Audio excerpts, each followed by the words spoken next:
प्रकाश का अपवर्तन कहते किसको है, इसकी परिभाषा को समझते हैं। तो प्रकाश का अपवर्तन हमारा जिसका इंग्लिश होता है refraction of light, refraction of light, प्रकाश का अपवर्तन। तो प्रकाश का अपवर्तन की परिभाषा नीचे दी गई है, प्रकाश की किरणों के एक पारदर्शी माध्यम से, कैसा माध्यम, तो पारदर्शी, जिससे प्रकाश आर पार आ जा सके, वैसे माध्यम को हम पारदर्शी माध्यम कहते हैं।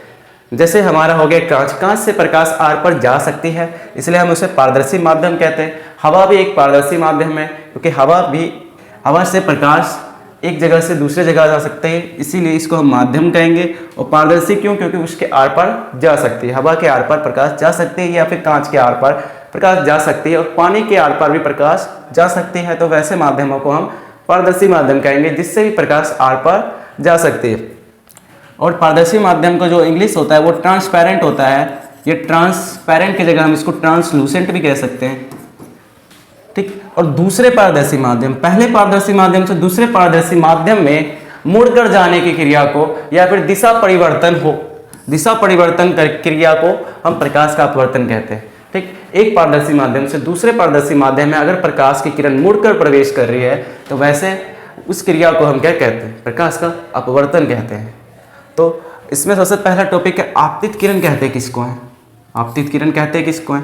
दूसरा है आपतन बिंदु क्या है, तीसरा है अभिलंब क्या है, और चौथा है हमारा अपवर्तित किरण क्या है। तो ये चारों चीज़ को हम इस वीडियो में देखते हैं। ये जो है पांचवा टॉपिक है हमारा आपतन कोण कहते हैं किसको है, और अपवर्तन कोण कैसे कहते हैं किसको। जैसे ही हम ये लेजर लाइट से इस प्रकाश की किरण को इस गिलास से प्रवेश कराते हैं, तो देख रहे थे आप, ये मुड़कर प्रवेश कर रही थी। किस तरह से प्रवेश कर रही थी, मुड़कर प्रवेश कर रही थी। जितना हम इसको मोड़ रहे थे, उसका एंगल ये जो मुड़ने वाला उतना ही बढ़ रहा था। जैसे ये इस किरण को बोलेंगे दो माध्यमों को, जैसे पहला माध्यम हमारा ये क्या हो गया, हवा हो गया। पहला माध्यम क्या हो गया हमारा, हवा। दूसरा माध्यम हमारा हो गया कांच, क्या हो गया, कांच। बोलेंगे दो माध्यमों को अलग करने वाली, दो माध्यमों को अलग करने वाली सतह जो हमारी ये होगी, दो माध्यमों को अलग करने वाली सतह पर पड़ने वाली प्रकाश की किरण को हम आपतित किरण कहते हैं। क्या कहते हैं, आपतित किरण कहते हैं। ये हो गया हमारा आपतित किरण, यानी फिर से चलते, दो माध्यमों को अलग करने वाली सतह पर पड़ने वाली प्रकाश की किरण को हम आपतित किरण कहते हैं। और आपतन बिंदु कहते हैं किसको है, प्रकाश की किरण है ना, प्रकाश की किरण जिस बिंदु पर आपतित होती है उसे हम आपतन बिंदु कहते हैं। प्रकाश की किरण जिस बिंदु पर आपतित हो रही है उसे हम आपतन बिंदु कहते हैं। क्या कहते हैं, आपतन बिंदु कहते हैं। जैसे ये हो गया हमारा आपतन बिंदु। ये दूसरा टॉपिक था हमारा आपतन बिंदु किसे कहते हैं, तो आपतित किरण जिस सतह पर टकराती है या जिस बिंदु पर टकराती है उसे हम आपतन बिंदु कहते हैं। और आपतन बिंदु पे तीसरा टॉपिक था अभिलंब कहते हैं किसको, तो आपतन बिंदु पर खींचा गया लंब अभिलंब कहलाता है। जैसे आपतन बिंदु पर हमने अभी लंब खींचा तो ये अभिलंब कहलाएगा। क्या कहलाएगा, अभिलंब। आपतन बिंदु पर खींचा गया लंब अभिलंब कहलाता है। तो अभिलंब और आपतित किरण के बीच बनने वाला कोण क्या कहलाएगा, तो अभिलंब और आपतित किरण के बीच बनने वाला कोण क्या कहलाएगा, तो ये कहलाएगा हमारा आपतन कोण। क्या कहलाएगा, ये कहलाएगा हमारा आपतन कोण। और आपतन कोण को हम याद रखेंगे, आपतन कोण को हम कोण एंगल आई से सूचित करते हैं। आपतन कोण को आई से सूचित करते हैं। आई से क्यों सूचित करते हैं, क्योंकि आई से इसका इंग्लिश जो हो जाता है इंसिडेंट हो जाता है, आपतित किरण का या आपतन कोण का इंग्लिश जो हो जाता है इंसिडेंट रे, इंसिडेंट पॉइंट और इंसिडेंट एंगल। तो इंसिडेंट एंगल है ये हमारा, इसलिए हम इसको आई से सूचित करते हैं।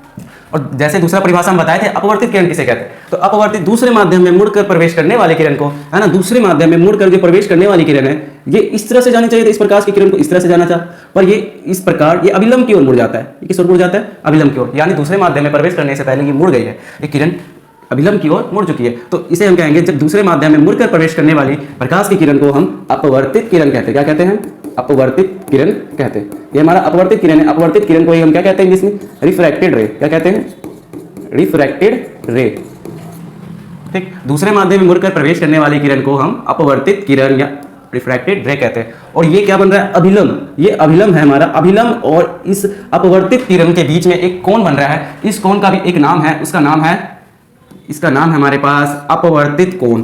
क्या नाम है, अपवर्तन कोण।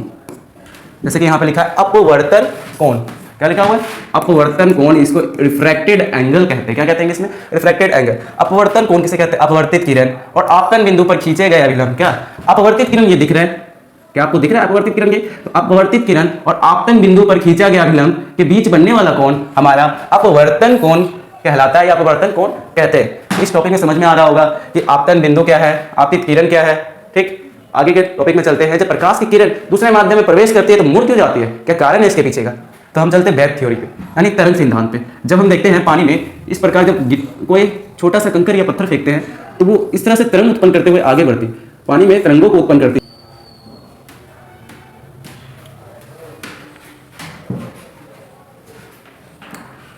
इस वीडियो में हम देखते हैं कि लाइट मुड़ क्यों जाता है, यानी लाइट जब एक माध्यम से दूसरे माध्यम में प्रवेश करता है तो वो मुड़ते हुए क्यों प्रवेश करता है। तो ये हमारा इंसिडेंट रे है, ये हमारा इंसिडेंट रे है, ठीक। ये हमारा इंसिडेंट रे है जब ये पहले माध्यम से, जिसे हम मान लेते हैं कि पहला माध्यम हमारा हवा है और दूसरा माध्यम हम मान लेते हैं ये हमारा पानी है। तो पानी में प्रकाश की चाल जो होती है 2.25 गुना 10⁸ मीटर पर सेकेंड होती है। ये लगभग मान है, ठीक। पानी में प्रकाश की चाल होती है 2 गुना 2 5 गुना 10⁸ मीटर पर सेकेंड। ये पानी में प्रकाश की चाल, और हवा में प्रकाश की चाल 3 गुना 10⁸ मीटर पर सेकेंड है, ठीक। और जैसे कि हमारे ये लाइट का ये तरंग दिख रहा होगा, ये लाइट का ये तरंग दिख रहा है आपको, ठीक। लाइट तरंग के रूप में जब काम करेगा तो ये जो तरंगे पहले प्रवेश करेगी उसमें पानी की चाल जो है, यानी पानी में प्रकाश की चाल कम होने के कारण वो मुड़ जाती है, यानी उसकी चाल धीरे हो जाती है। तो चाल धीरे होने के कारण ये धीरे धीरे चलेगा, और इधर जो हवा में जो तरंगे हैं उसकी चाल ज़्यादा होने के कारण वो जल्दी चलेंगे, और साथ में चलने के कारण ये देखेंगे ये मुड़ता वो दिखाई पड़ेगा, ठीक। जिसकी चाल कम है वो धीरे धीरे, और जो बाहर है हवा में है तो वो उसकी चाल ज़्यादा होने के कारण वो जल्दी जल्दी आगे बढ़ेगी। जिस कारण यहाँ पे ये एक पॉइंट आता है जहाँ पे प्रकाश की किरण कुछ कम चाल पे और कुछ ज़्यादा चाल पे होती है, जिस कारण ये दूसरे माध्यम में प्रवेश करने से पहले ये मुड़ते हुए प्रवेश करती है। ये तरंग सिद्धांत के अनुसार ये प्रकाश की किरण काम करने के कारण वो मुड़ते हुए प्रवेश करती है। जब प्रकाश की किरण एक माध्यम से दूसरे माध्यम में प्रवेश करती है तो तरंग के तरह काम करने के कारण वो मुड़ते हुए प्रवेश करते हैं, क्योंकि हवा का जो तरंग पहले प्रवेश करेगा उसकी चाल हो जाएगी पानी में 2 गुना 2 5, और जो बाद में प्रवेश करेगा उसकी चाल रह जाएगी 3 गुना 10⁸, इसकी चाल 3 और इसकी चाल 2.25 होने के कारण ये धीरे धीरे चलेगा, और ये जल्दी जल्दी चलने के कारण ये आगे बढ़ जाएगा और ये पीछे हट जाएगा। जिस कारण ये इस तरह से जाते हुए ये आधा भाग पीछे रह जाएगा और आधा भाग आगे चल जाएगा, और ये इस तरह से काम करने के कारण एक पॉइंट आता है जिसपे प्रकाश की किरण मुड़ते हुए प्रवेश करती है। और जब हमारी प्रकाश की किरण एक माध्यम से दूसरे माध्यम में प्रवेश करती है तो वो अभिलंब की ओर मुड़ जाती है और या अभिलंब से दूर हट जाती है। अब एक केस देखेंगे, अभिलंब की ओर प्रकाश की किरण कब मुड़ती है, अभिलंब से दूर कब हटती है, ये देखेंगे, ठीक। तो जब प्रकाश की किरण विरल माध्यम से सघन माध्यम में प्रवेश करती है, विरल माध्यम से सघन माध्यम में प्रवेश करती है तो वो अभिलंब की ओर मुड़ जाती है। किसकी ओर मुड़ जाती है? अभिलंब की ओर मुड़ जाती है। और जब सघन माध्यम से विरल माध्यम में प्रवेश करती है तो अभिलंब से दूर हट जाती है। अभी ये समझ में नहीं आ रहा होगा विरल कहते हैं किसको है, ये सघन कहते हैं किसको। तो ये विरल और सघन ये दोनों आपस में रिलेटेड है, यानी ये दोनों एक दूसरे के अपेक्षित है। कोई एक दूसरे के अपेक्षित विरल होता है, कोई एक दूसरे का अपेक्षित सघन होता है। जैसे कि विरल कौन होगा? जिसमें प्रकाश की चाल ज़्यादा होगी वो विरल होगा, यानी जहाँ पे एरिया प्रकाश की चाल ज़्यादा होगी वो विरल होगा। जैसे कि हवा में प्रकाश की चाल ज़्यादा है तो हवा क्या है? विरल माध्यम है। किसके अपेक्षा? पानी के अपेक्षा। तो पानी में प्रकाश की चाल कम है और हवा में प्रकाश की चाल ज़्यादा है, तो पानी में प्रकाश की चाल कम होने के कारण ये हमारा सघन माध्यम कहलाता है, और हवा में प्रकाश की चाल ज़्यादा होने के कारण ये हमारा विरल माध्यम कहलाता है। पर ये पानी भी एक समय में हमारा विरल माध्यम कहला सकता है अगर इसकी तुलना हम कर दे कांच से, क्योंकि कांच में पानी से कम चाल होती है। कितनी होती है? तो ये पानी में इसकी कांच में इसकी चाल जो होती है 2 गुना 10⁸ मीटर पर सेकेंड होती है। क्या होती है? 2 गुना 10⁸ मीटर पर सेकेंड होती है। तो इसका 2.25 है और इसका सिर्फ 2 है। तो पानी की अपेक्षा यानी कांच की अपेक्षा पानी की जो चाल है वो ज़्यादा है। पानी की चाल ज़्यादा है किसकी तुलना में? कांच की तुलना में। अगर पानी और कांच की तुलना की जाए तो पानी हमारा विरल हो जाता है और कांच हमारा सघन हो जाता है। क्या हो जाता है? सघन हो जाता है। ठीक। तो इसी प्रकार जिसमें प्रकाश की चाल ज़्यादा होती है वो विरल माध्यम और जिसमें कम होती है वो सघन माध्यम। हमेशा दो माध्यमों के बीच में तुलना करेंगे तभी हमको विरल और सघन पता चलेगा। अगर एक माध्यम की बात की जाए तो उस पर विरल और सघनता का पता नहीं चलता है। ठीक, हमेशा हमको दो माध्यम लेना होगा, या तो हवा लेंगे और पानी के बीच तुलना करेंगे तो हवा हमारा विरल और पानी हमारा सघन, यानी हवा हमारा रेयर माध्यम और पानी हमारा सघन यानी डेंसर माध्यम होगा। और पानी और कांच की तुलना की जाए तो पानी हमारा डेंसर, नहीं पानी हमारा क्या हो जाएगा विरल माध्यम और कांच हमारा क्या हो जाएगा सघन माध्यम। अगर पानी और कांच की तुलना की जाए तब तो कांच में चाल कम है इसलिए कांच सघन, और पानी में चाल कांच से ज़्यादा है तो कांच यानी पानी क्या हो जाएगा विरल माध्यम हो जाएगा। अब ये वेव की तरह काम कर रहा था, तरंगों की तरह काम कर रहा था, तब मुड़ रहा था। अगर ये कण की तरह काम करे, प्रकाश की किरण ये कण की तरह काम करे तब भी ये मुड़ेगी।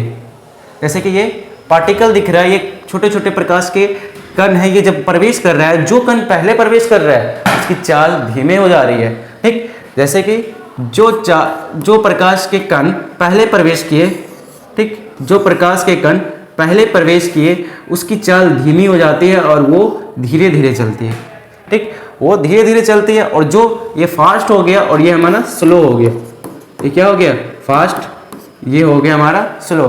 ठीक, एक कण का चाल स्लो हो गया और एक कण का फास्ट हो जाने के कारण ये क्या होता है, ये मुड़ जाता है। ठीक, अगर प्रकाश कण की तरह भी काम करे तब भी वो मुड़ेगा, अगर प्रकाश तरंग की तरह काम करे तब भी वो मुड़ेगा ही मुड़ेगा।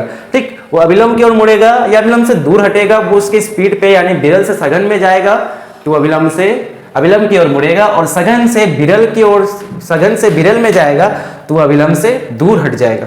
जैसे कि यहाँ से प्रकाश की किरण ये विरल माध्यम से, ये सघन माध्यम से, ठीक ना, ये सघन माध्यम है हमारा, और हवा क्या है, हवा पानी की तुलना में अभी बताए थे, हवा पानी की तुलना में ये विरल माध्यम है, हवा पानी की तुलना में विरल माध्यम होता है। ठीक, जैसे ये सघन माध्यम से विरल माध्यम में प्रवेश करेगा तो चाल बढ़ जाने के कारण ये अभिलंब से दूर हट जाता है, चाल बढ़ जाने के कारण ये अभिलंब से दूर हट जाता है, तो अभिलंब से दूर हट जाने के कारण, ठीक, तो सघन से जब विरल में जाएगा तो ये अभिलंब से दूर हटेगा, और विरल से सघन में जाएगा तो अभिलंब की ओर मुड़ जाएगा।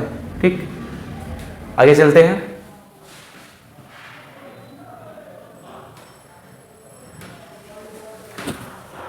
आपका टॉपिक है पार्श्विक विस्थापन, कहते हैं किसको है। ठीक, पार्श्विक विस्थापन जिसको हम इंग्लिश में लैटरल डिस्प्लेसमेंट कहते हैं। तो लैटरल डिस्प्लेसमेंट पहले करने से पहले हम एक और टॉपिक पढ़ लेते हैं, निर्गत किरण। क्या पढ़ेंगे, निर्गत किरण कहते हैं किसको है। इसको जानने के बाद हम जानेंगे पार्श्विक विस्थापन कहते हैं किसको है, यानी इमर्जेंट रे। क्या कहलाएगा, इमर्जेंट रे। निर्गत किरण को इमर्जेंट रे कहते हैं। क्या कहते हैं, निर्गत किरण को इमर्जेंट रे। सबको पता है आपतित किरण ये है दो माध्यमों को, बताए थे, दो माध्यमों को अलग करने वाली सतह पर पड़ने वाले किरण आपतित किरण कहलाती है, इंसिडेंट रे कहलाती है, और दूसरे माध्यम में मुड़कर प्रवेश करने वाली किरण को अपवर्तित किरण कहते हैं। ठीक, अपवर्तित किरण कहते हैं। जब अपवर्तित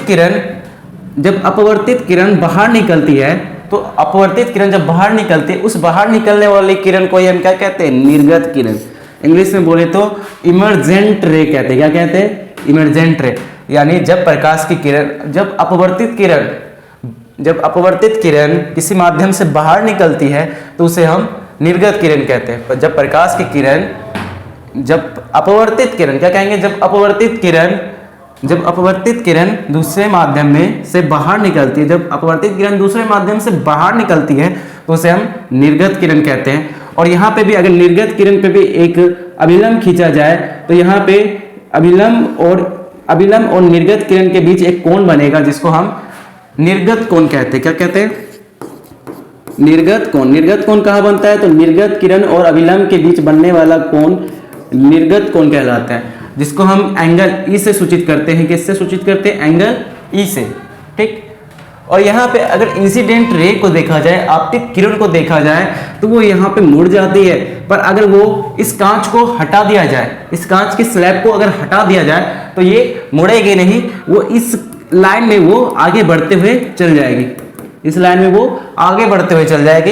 ये इमेजिन कर रहे हैं हम, ये देख रहे हैं कि ये इस लाइन में आगे बढ़ते हुए चल जाएगी। तो इसे हम क्या कह रहे हैं, डायरेक्शन ऑफ इंसिडेंट रे। ये दिशा हो गई किसकी, इंसिडेंट रे की ये दिशा हो गई, ठीक। यानी इंसिडेंट रे और इमरजेंट रे, ठीक, क्या बोलेंगे, आपतित किरण। ये हो गया हमारा आपतित किरण, ये हो गया आपतित किरण, और ये निर्गत किरण।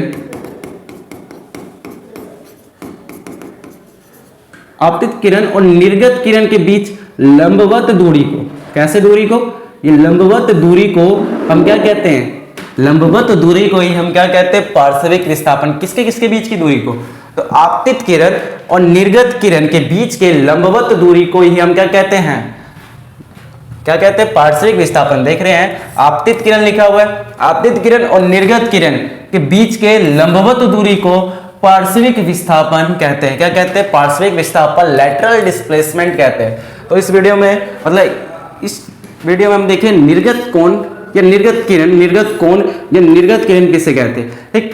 जब दूसरे माध्यम से अपवर्तित किरण बाहर निकलती है ना, दूसरे माध्यम, पहला माध्यम ये, दूसरा माध्यम ये, तो दूसरे माध्यम से अपवर्तित किरण बाहर निकलती है, तो उस बाहर निकलने वाले किरण को हम निर्गत किरण कहते हैं। निर्गत कोण किसे कहते हैं, तो निर्गत किरण और अभिलंब के बीच बनने वाला कोण निर्गत कोण कहलाता है, ठीक।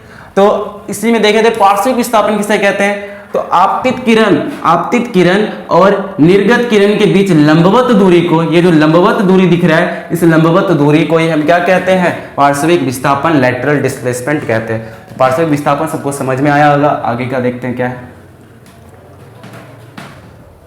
तो आगे हमारा दिख रहा है अपवर्तनांक। क्या दिख रहा है, अपवर्तनांक, रिफ्रैक्टिव इंडेक्स, अपवर्तनांक रिफ्रैक्टिव इंडेक्स दिख रहा होगा, ठीक। तो रिफ्रैक्टिव इंडेक्स किसे कहते हैं, यानी अपवर्तनांक किसे कहते हैं, तो अपवर्तनांक यहां दिख रहा है, किसी माध्यम का जो अपवर्तनांक है, किसी माध्यम का अपवर्तनांक। अब यहां से देखेंगे शून्य में प्रकाश की चाल, ठीक, शून्य में प्रकाश की चाल और उस माध्यम में प्रकाश की चाल, उस माध्यम में प्रकाश की चाल, यहाँ पे इसको सी और छोटी m से डिनोट करेंगे, सी और छोटी m, ठीक। प्रकाश की चाल के अनुपात को कहते हैं, इस अंग्रेजी भाषा में अक्षर n से सूचित किया जाता है, ठीक। अपवर्तनांक को हम किससे सूचित करेंगे, n से सूचित करेंगे, ठीक। समझ में आ रहा होगा। ये प्रकाश की चाल निर्वात में, शून्य बोले या निर्वात बोले बात वही है, ठीक। अगर हमको प्रकाश की चाल चाहिए, यानी प्रकाश का अपवर्तनांक चाहिए, तो हम बोलेंगे प्रकाश की चाल निर्वात में मान लिए n, और उसी माध्यम में प्रकाश की चाल क्या, n1, ठीक, के अनुपात को ही हम क्या कहते हैं, शून्य में प्रकाश की चाल, ठीक, शून्य में प्रकाश की चाल या निर्वात में प्रकाश की चाल तथा उसी माध्यम में प्रकाश की चाल के अनुपात को हम क्या कहते हैं, हम कहते हैं अपवर्तनांक। क्या कहते हैं, अपवर्तनांक, ठीक है। यहाँ पे दिख रहा होगा साइन आई बटे साइन आर, ये कांस्टेंट होता है n/1, ठीक। साइन आई बराबर साइन आर एक नियतांक होता है, इसको भी यहाँ पे लिखना है, इस परिभाषा के साथ यहाँ पे ये भी लिखना है, साइन आई बटे साइन आर लिखना है, और इसके बराबर लिखना है कांस्टेंट, ये लिखना होगा इस परिभाषा के साथ। अपवर्तनांक जब भी पूछा जाए तो बताएंगे शून्य में प्रकाश की चाल, शून्य में प्रकाश की चाल या निर्वात में प्रकाश की चाल के अनुपात को, निर्वात में प्रकाश की चाल तथा उसी माध्यम प्रकाश की चाल के अनुपात को हम क्या कहते हैं, अपवर्तनांक कहते हैं। क्या कहते हैं, अपवर्तनांक कहते हैं। तो अपवर्तनांक का सूत्र आता है हमारा साइन आई, साइन बटे साइन आर, तो दिख रहा है यहाँ पे।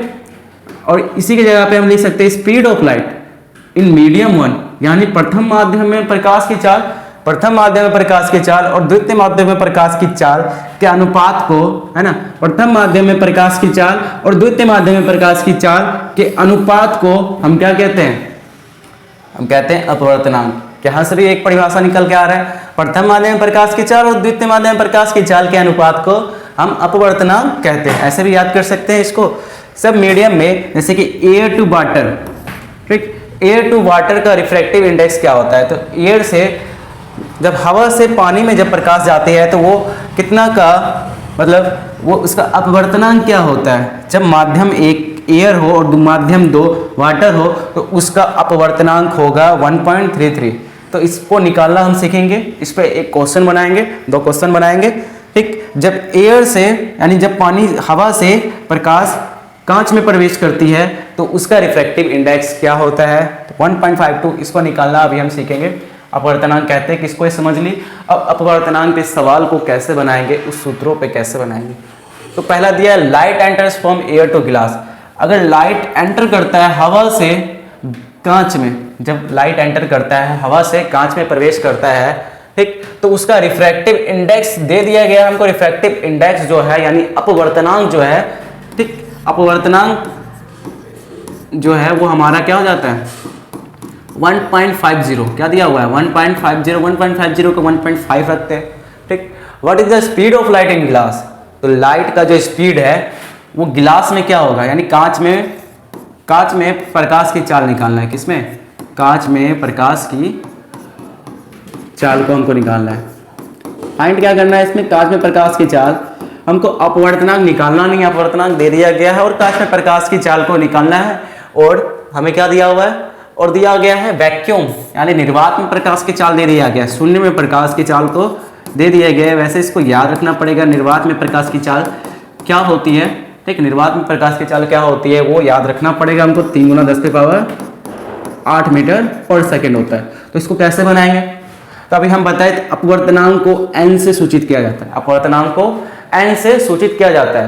तो अपवर्तनांक निकाल रहे हैं हम क्या, दो माध्यमों के बीच में। तो पहला माध्यम को नहीं लिखेंगे, दूसरा माध्यम और पहला माध्यम ऐसे लिखेंगे n/1, ठीक। तो दो माध्यम के बीच अपवर्तनांक निकाले n/1 लिखेंगे। तो प्रथम माध्यम में प्रकाश की चाल क्या लिखेंगे, प्रथम माध्यम में प्रकाश की चाल,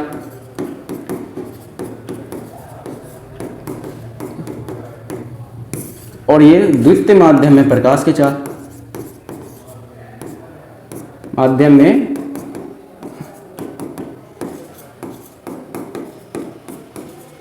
प्रकाश की चाल। तो यहाँ पे देख रहे हैं n/1 हमको दे दिया गया, कितना दिया n/1 यानी अपवर्तनांक। n से हम किसको बता रहे हैं, अपवर्तनांक को 1.5 दिया, अपवर्तनांक कितना दिया 1.5। और प्रथम माध्यम में प्रकाश की चाल कितनी दी हुई है, तो प्रथम माध्यम में प्रकाश की चाल दी है 3 × 10⁸ मीटर प्रति सेकंड। प्रथम माध्यम हमारा क्या है, प्रथम माध्यम हमारा क्या निर्वात है यानी हवा है, ठीक, वैक्यूम है। और दूसरा माध्यम हमारा क्या है, दूसरा माध्यम हमको निकालना है चाल।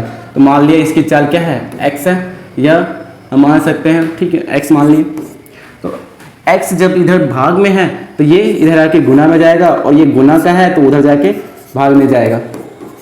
तो 3 × 10⁸ मीटर पर सेकेंड बाय 1/1.5। तो हम जानते हैं कि 1.5 को अगर 2 से गुना कर दिया जाए, 1.5 को अगर 2 से गुना कर दिया जाए तो हमारा 3 आता है। तो 1.5 को हम 2 बार में 3 से कटा देते हैं, तो क्या आएगा हमारा 2 × 10⁸ मीटर प्रति सेकेंड। क्या आया 2 × 10⁸ मीटर प्रति सेकेंड। यानी कांच में प्रकाश की चाल जो है वो 2 × 10⁸ मीटर पर सेकेंड होगी। हम पहले भी इसके बारे में पढ़ चुके हैं कि कांच की चाल क्या होती है, कांच में प्रकाश की चाल क्या होती है 2 × 10⁸ मीटर पर सेकेंड होती है। वही अगर हम पूछे कि पानी में प्रकाश की चाल क्या होती है, तो पानी में प्रकाश की चाल क्या होती है, तो पानी में प्रकाश की चाल होती है 2.25 × 10⁸ मीटर पर सेकेंड। हवा में पूछा जाए तो हवा कर देना है, यानी हवा में क्या हो जाएगा 3 × 10⁸ मीटर पर सेकेंड। हवा में प्रकाश की चाल क्या होती है 3 × 10⁸ मीटर पर सेकेंड। पानी में क्या होती है 2.25 × 10⁸ मीटर पर सेकेंड। और कांच में क्या होती है तो 2 × 10⁸ मीटर पर सेकेंड, ठीक। दूसरा क्वेश्चन देखते हैं, दूसरे क्वेश्चन को हम देखते हैं। दूसरा क्वेश्चन है light enters from air to dodecane. Dodecane यहाँ पे क्या है, डोडिकेन एक माध्यम है जिससे प्रकाश आ जा सकता है, ठीक। डोडिकेन एक माध्यम है जिससे प्रकाश आ जा सकता है, और इसका रिफ्रैक्टिव इंडेक्स यानी अपवर्तनांक जो है जिसको हम n से सूचित करते हैं n/1 से, ठीक। अपवर्तनांक जो है 1.41, जिसको हम 1.41 नहीं लेके क्या लेने बोला है √2 लेने बोला है, क्योंकि √2 का मान 1.414 होता है। √2 का मान क्या होता है 1.414 होता है। तो यहाँ तक अगर लिया गया है तो इसके जगह पे 1.41 की जगह पे हमको √2 लेने बोला गया है। और देखते हैं एंगल ऑफ इंसिडेंस यानी आपतन कोण को हम किससे I से सूचित करते हैं। आपतन कोण यहाँ पे हमारा 45 डिग्री का है, और बोला गया है अपवर्तन कोण निकालो। तो हम जानते हैं कि n/1 बराबर क्या होता है, अपवर्तनांक बराबर sin I बटे sin R होता है, sin I बटे sin R होता है। तो इस फॉर्मूला पे हम निकालेंगे, जैसे पिछले में प्रकाश के प्रथम माध्यम में चाल और द्वितीय माध्यम में प्रकाश की चाल के अनुपात से हम निकाले थे क्या, दूसरे माध्यम में कांच की चाल निकाले थे। तो इससे हम निकालेंगे अपवर्तनांक, मतलब अपवर्तन कोण निकालेंगे, आर निकालेंगे, एंगल ऑफ आर निकालेंगे।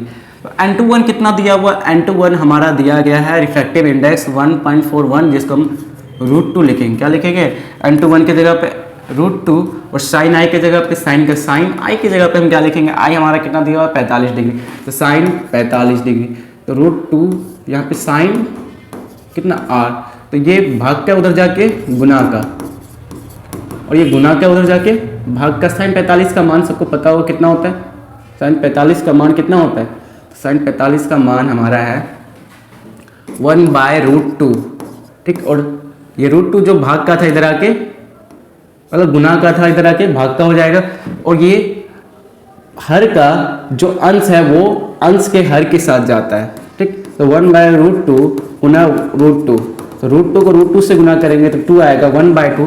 तो साइन आर में, साइन में 1/2 किसका मान होता है, तो साइन में 1/2 होता है हमारा, साइन 30 का मान होता है 1/2, तो ये कटेगा तो आर बराबर कितना निकलेगा 30 डिग्री। और देखो आई अगर 45 डिग्री है, आर 30 डिग्री का है, यानी आपतन कोण 45 डिग्री है, अपवर्तन कोण 30 डिग्री का है, तो वो अभिलंब की ओर मुड़ रहा होगा या अभिलंब से दूर हट रहा होगा। तो इसका एंगल हम देख रहे ज़्यादा है, इसका एंगल कम है, यानी वो अभिलंब की ओर मुड़ता होगा, इस कारण उसका एंगल कम बन रहा है, यानी वो विरल से सघन में जा रहा होगा, इसलिए वो अभिलंब की ओर मुड़ रहा है, और उसका एंगल जो है आपतन कोण ज़्यादा है और अपवर्तन कोण कम है, ठीक है। आगे चलते हैं, आगे क्या है, तो आगे का टॉपिक है अपवर्तन का नियम, रिफ्रैक्शन ऑफ लाइट। अपवर्तन का नियम, रिफ्रैक्शन ऑफ लाइट।